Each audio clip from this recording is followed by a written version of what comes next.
Jamaah. Yeay. Oh jamaah. Yeay. Alhamdulillah. Mana tepuk tangannya dari Lampung. Masya Allah, terima kasih banyak. Terima kasih banyak juga buat jamaah Islam itu yang di rumah yang dirahmati Allah. Masih di tema kita pagi hari ini yang luar biasa. Buat yang baru bergabung kita ingatkan lagi. Tema kita pagi hari ini adalah semua yang ditakdirkan akan menemukan jalannya. Alhamdulillah.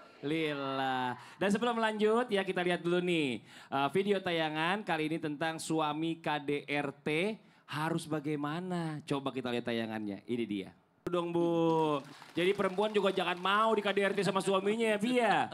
Ini menyangkut pertanyaan juga tadi ibu yang bertanya sebelum iklan ya dari jamaah Islam itu yang dirahmati Allah juga yang datang ke sini nih. Kalau seseorang sudah berusaha mempertahankan rumah tangganya tapi ternyata Bi masih sering disakiti bahkan mengalami yang namanya tadi kekerasan dalam rumah tangga. Akhirnya bercerai. Apakah dalam pandangan Islam itu pertanda Allah melindunginya dia ya dan memisahkan dia dari jodoh yang mungkin memang bukan yang terbaik untuk dia Bi. Nah ini mohon izin penjelasannya punten Abi. Silakan Fadol. Tepuk tangan buat Ustadz Abi Maki. Punten Ustadz Maulana, Ustadz Syam izin. Subhanallah, Maha Suci Allah yang telah mengumpulkan kita di tempat ini. Semoga seperti ini Allah kumpulkan kita di dunia ini. Amin. Seperti ini juga kelak Allah kumpulkan kita di sorga Firdaus A'lanya. Amin ya Rabbal Alamin. Subhanallah, tabarakallah, yang namanya pernikahan ini diikat dengan janji suci yang namanya akad nikah. Didasari dengan mawaddah, rahmah, dan kemuliaan yang indah apabila ada keluarga yang ingin mempertahankan keluarganya. Keutuhan rumah tangganya. Ini adalah rencana yang indah, kemuliaan didapatkan. Namun apabila seorang wanita telah mencoba berusaha. Ya, berusaha untuk mempertahankannya. Bagaimana caranya agar tidak terjadi perceraian misalnya. Maka apa yang terjadi? Ternyata sulit. Tetap dizalimi, tetap KDRT, tetap dibohongi, tetap dilukai, tetap didustai. Maka sampai terjadi perceraian. Na'udzubillah. Dan ingat, apabila sudah dipertahankan namun sulit untuk dipertahankan, terjadi perceraian, ingatlah. Ini bukan merupakan satu kegagalan, tapi bisa jadi perlindungan dari Allah yang jauh lebih baik. Allah selamatkan jiwa Anda, Allah selamatkan nasibnya, Allah selamatkan imannya. Karena apa? Karena adanya perceraian, Allah ingin menyelamatkan seseorang dari pasangannya yang tidak baik. Cek baik-baik, yang namanya kezaliman, yang namanya KDRT bukan hanya secara fisik, tapi secara batin pun sama demikian. Kalau seandainya kesulitan untuk melaksanakan, mempraktekkan ketaatan kepada Allah, ini pun sama bagian daripada punten KDRT, namun secara ibadah. Bukankah apa yang terjadi kepada istrinya Fir'aun? Siapa istrinya Fir'aun? Asia. Beliau ini tidak bisa melaksanakan ibadah dengan baik. Apa yang terjadi? Yang terjadi langsung mengambil keputusannya untuk pindah. Untuk menjauhi daripada suaminya. Apa yang terjadi? Doa yang indah. Rabbib nili indaka baitan fil jannah. Allah berikan sorga yang dekat dengan Allah subhanahu wa ta'ala. Karena punten mempertahankan keimanannya. Bukankah ini juga adalah bagian daripada dalil kalau sesungguhnya sudah tidak sejalan dalam akidah. Ini juga adalah bagian daripada kerugian bagi wanita itu. Allah selamatkan daripada akidah. Bahkan ada seorang wanita di zaman Rasulullah SAW datang ke hadapan Rasulullah SAW. Ya Rasulullah, mengadu tentang suaminya. Iya, Habibah namanya adalah Habibah binti Sahl. Iya, datang ke hadapan Rasulullah mengadukan tentang suaminya. Dan suaminya pun sangat terkenal, Sabit bin Qais. Ya Rasulullah, saya tidak mengadu tentang akhlaknya dia. Saya tidak mengadu tentang ibadahnya dia. Akhlaknya baik, ibadahnya baik. Namun hati ini sulit untuk mencintainya. Sudah berusaha saya untuk mencintainya. Maka keluarga ini berdasarkan dengan cinta. Ingat, terkadang ada keluarga gini, kalau bukan karena anak saya mungkin tidak akan bersatu. Ingat, ini bukan keluarga yang benar. Kalau keluarga yang benar itu karena cinta suami istri. Maka Rasulullah katakan tidak menolak. Rasulullah hanya mengatakan kalimatnya, wahai Habibah, kamu mengembalikan mahar yang telah diberikan oleh suamimu. Mau kalau gitu serahkan. Sampaikan kepada suaminya, kalau begitu kamu ambil yang namanya maharnya lalu talak dia. ceraikan dia. Ini pun karena apa? Karena hati yang tidak nyaman, susah untuk menumbuhkan cinta. Kalau sudah tidak cinta, takutnya membuat dosa setiap harinya. Ini gambarannya. Jadi pernikahan juga harus dilihat. Betul. Lebih banyak mudaratnya apa lebih banyak manfaatnya. Betul, gitu ya. Allah ibarik Jadi fiik. Masya Allah. Makasih banyak Bi, Sami-sami, jazakallah Allah khair. ibarik Tepuk fiik. tangan buat Iya. Ustadz Abi Maki. Masya Allah. Ustadz Syam. Nih kita lanjut lagi Yeah. nih. Bicara masalah tentang benang merah kalau Ustadz Syam. Masih benang merah benang masih benang mulu. merah di segmen tadi ya kan. Kalau punya pasangan yang baik nih ya, gimana caranya biar benang merah versi Islam ini benar-benar ya ngarahin kita ke orang yang bisa membawa kita ke surganya Allah. Atau makin dekat ke surganya Allah. Bukan malah justru makin jauh dari surganya Allah. Nah bagaimana caranya, mau izin penjelasannya? Tepuk tangan buat Ustadz Syam. Makasih Bang Fadli, tapi guruku Abi Maki, Ustadz Maulana, para alim ulama yang dimuliakan Allah Subhanahu wa taala. ومن آياته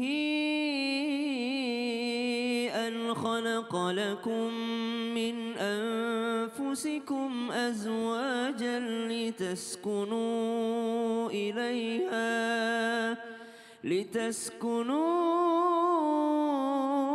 إليها وجعل بينكم مودة ورحمة إن في ذلك لآيات لقوم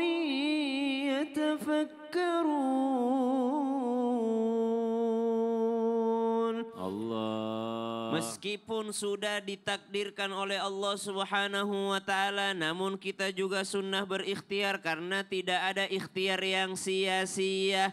Ma khaba man istakhara wa ma nadima man istasyara. Tidak akan pernah rugi celaka orang yang beristikharah. Jadi kalau ditanya apa ikhtiarnya? Satu, istikharah. Apa makna istikharah? Talabul khirah, mencari yang terbaik melalui doa-doa, melalui sholat sunnah istikharah, melalui daripada minta petunjuk kepada Allah Subhanahu wa taala. Kata sahabat, Nabi ngajarin kami sholat 2 rakaat dan minta petunjuk kepada Allah yang kita kenal dengan sholat istikharah, sebagaimana Nabi ngajarin kami ayat Al-Quran. Ayat Al-Quran penting atau enggak, Bu? Penting. Berarti ketika Nabi ngajarin sholat istikharah kepada para sahabat radhiyallahu anhum ajma'in, itu sangat penting untuk beristikharah. Apa efeknya istikharah? Setelah menikah ternyata istri yang dia idam-idamkan ternyata jodohnya enggak seperti yang dia ekspektasikan.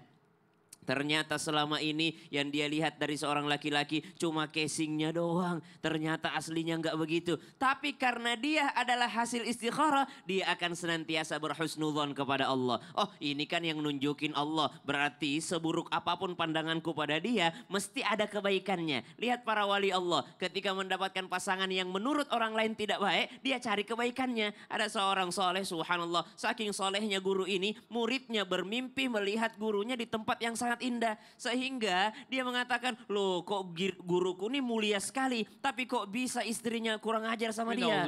Datang kepada gurunya, sebelum dia ngomong kepada gurunya, kata gurunya, saya tidak akan pernah meninggalkan istriku, karena seandainya bukan karena istriku yang bawel dan cerewet, kau tidak akan pernah bermimpi melihatku di tempat mulia. Dia gak jadi dia kasih saran, padahal sebelumnya dia niatnya datang, guru ganti aja istrinya, tapi gak jadi. Subhanallah. Makanya orang bilang gini, laki-laki baik-baik untuk perempuan yang baik-baik, perempuan yang baik-baik untuk laki-laki yang baik. Terus kalau seandainya kita jodohnya kok ngerasa kita gak baik, baikin dulu dirinya. Betul, iya. Fokus pada diri sendiri dan fokus memandang apa yang baik pada diri orang itu. Benar, makasih banyak Ustadz Syam. Tepuk tangan buat Ustadz Syam, Masya Allah. Kita lanjut lagi buat jamaah Islami Tinda yang dirahmati Allah. Waktunya kita kasih kesempatan kepada jamaah untuk bertanya sama guru-guru kita. Tapi sebelumnya kita masuk dulu ke segmen Tanya Dong Ustadz. Kami semua tanya dong Ustaz. Oke, yang mau bertanya boleh, kita kasih kesempatan angkat tangannya. Masya Allah, yang mana 11? Oh yang ini dada ibu, ini dada. Orang pada begini di dada sendiri. Oke ibu boleh maju ke depan bu, sini bu izin. Oke, sini bu, silakan perkenalkan dirinya dulu. Assalamualaikum warahmatullahi wabarakatuh. Waalaikumsalam warahmatullahi wabarakatuh. Tabik pun. Iya pun. Perkenalkan, nama saya Ibu Nur Komala dari Majelis Taklim Al-Iman Ar-Rahman Desa Kurungan Nyawa, Pesawaran, Lampung. Tepuk tangan dong buat Ibu Komala. Ya. Ibu mau nanya sama siapa? Ingin bertanya sama Ustadz Maulana. Tahu aja Ibu. Yang baru pulang umroh. Enggak, saya baru pulang umroh. Ya Allah. Ya. Ustadz, Ya. Kami sebagai orang tua. Orang tua. Ya, yang mempunyai anak. Kemudian kami turut serta untuk menentukan jodoh anak-anak kami yang menurut kami yang terbaik. Ya, kami memilih yang srek, jadi milih yang terbaik untuk anak kami. Walaupun itu bertentangan dengan kemauan si anak. Gimana menurut Ustadz? Coba saya mau nanya dulu sama Ibu sebelum dijawab Ustadz. Yang mau nikah siapa Bu? Anak. Iya, terus yang nyariin? Orang tua, tapi kan gitu. untuk cari yang terbaik buat orang tua. Kira-kira anaknya seneng gak Bu? Anaknya sih nggak seneng. Coba kita minta jawaban Ustadz Komala. Tepuk tangan buat Ibu Komala. Makasih banyak Ibu, punten. Makasih. Izin Masya Nabi Allah. dan sesam. Bismillahirrahmanirrahim. Allahumma salli ala Sayyidina Muhammad wa ala Sayyidina Muhammad. Takdir salah satunya adalah jodoh. Dan berbicara tentang jodoh, Masya Allah, Tabarakallah, ini luar biasa. Karena yang namanya orang tua itu bertugas untuk membantu, menasihati, membimbing anak dalam perjodohannya. Ulangi, apa tadi Bu? Membantu, menasihati, membimbing perjodohan anaknya. Supaya anaknya tidak salah pilih. Saya ulangi, supaya tidak merusak agamanya dan tidak merusak akhlaknya. Ini dua hal ini nih. Silakan carikan jodoh anak yang tidak merusak agama dan tidak merusak akhlaknya. Kenapa? Karena dalam hal ini orang tua tidak boleh memaksakan kehendaknya terhadap anak perihal tentang perjodohan. Maka orang tua cuma melakukan 3 hal tadi nih. Membantu, apa tadi? Menasehati, membimbing. Bagaimana seorang anak itu, jamaah. Bagaimana seorang anak itu dibimbing oleh orang tuanya, dituntun oleh orang tuanya. Karena salah satu kewajiban orang tua adalah, mau tahu? Mau tahu? Adalah bagaimana kewajiban orang tua sampai anak itu punya jodoh. Makanya anak laki-laki itu, jamaah. Anak laki-laki itu dinikahkan.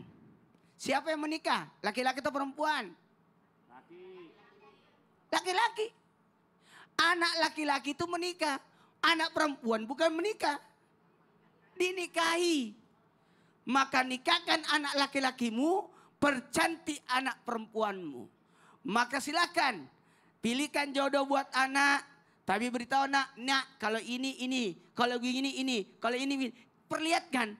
Jangan sampai tadi 2 hal ini. Jangan sampai anak dirusak apanya tadi? Agama dan akhlaknya. Kalau sudah 2 hal ini bahaya, jangan. Makanya perihal tentang perjodohan itu lihat apanya. Halo? Lihat apanya? Bukan dulu fisiknya. Fisik dulu. Suka nggak? Habis itu kemapanannya. Habis itu jamaah. Baru terakhir agamanya. Wih, Masya Allah. Keluarganya jadi 4 itu. Ya. Lihat dulu fisiknya. Jadi pandangan pertama. Oh iya benar. Habis yang itu kedua, lihat kemampuannya. Kemampuannya kira-kira dia punya nggak materi gitu Mampu ya. nggak? Mampu nggak hidupin. Yang ketiga lihat bebet bobotnya keluarganya. Keluarganya, Terakhir keturunannya. baru lihat agamanya. Itu yang paling menentukan. Karena kalau lihat agamanya, agamanya bagus. Tapi mukanya pas-pasan. Masya Berarti Allah. agamanya ditolak karena pas-pasannya itu. Nauzubillah, jangan gitu. Nah Ustadz nih, sebentar Ustadz. Ustadz sini dulu. Coba sambil nasihatin yang di rumah juga nih Ustadz nih. Biar yang di rumah juga nggak pindah-pindah kemana-mana dulu. Coba. Ya Allah, deket banget. Buat semua jamaah dimanapun berada. Iya. Jangan kemana-mana ya. Maju lagi. Kita masih akan membahas tentang perihal takdir yang sudah ditentukan. Maju lagi, Setelah Ustaz. yang satu ini. Jamaah-jamaah. Alhamdulillah. Gigi ompong saya kelihatan.